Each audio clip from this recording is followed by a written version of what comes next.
Fatma Thiam bi nekk série Bété Bété ñu bëri dañ koy tëkkaleeg ak kii di Mame Saye Diop bi nekkoon turu bu Baara Yago bu Golbert Diagne lan moo tax nag ñu koy tëkkale topp leen ma expliquer leen ko.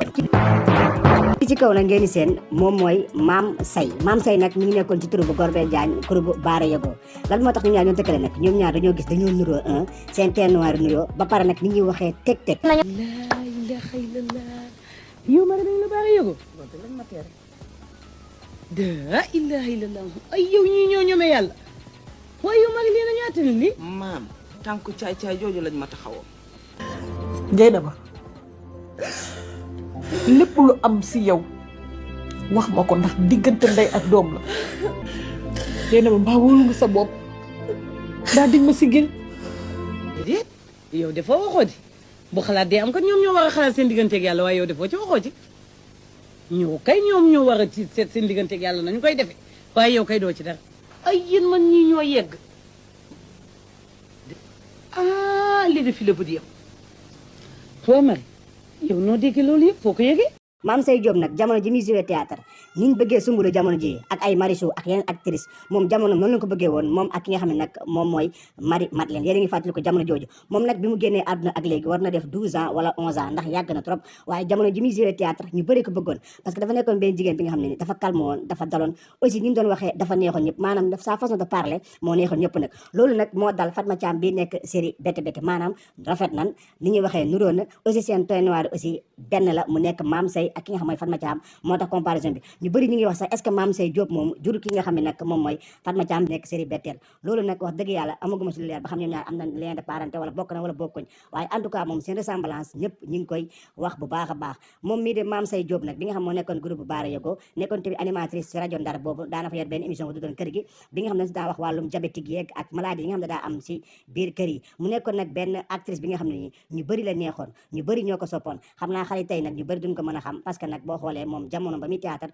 boobu xaw na yàgg ndax ay jamono kaset la woon waaye jamono jooju ñëpp ko bëggoon ndax nañu matériel ba mu doy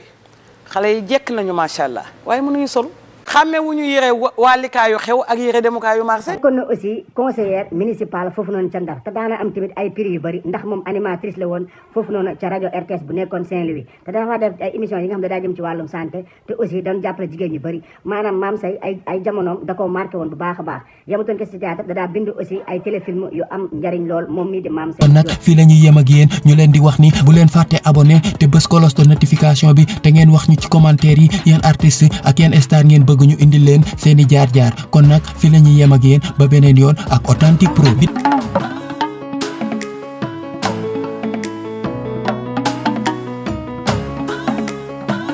Same goes broad.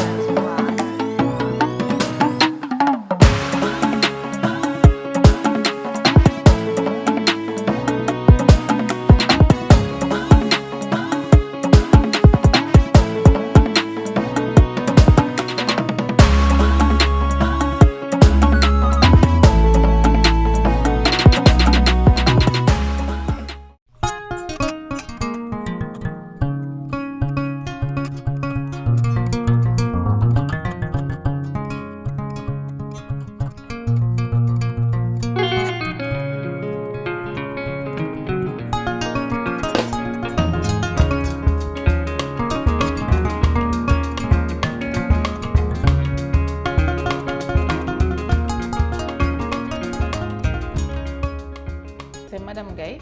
directrice de l'agence de voyage Amera Tour Travel. ñoo ngi fii ci cité Technopole Pikine villa 407 fii billetterie lañ fiy def toutes les destinations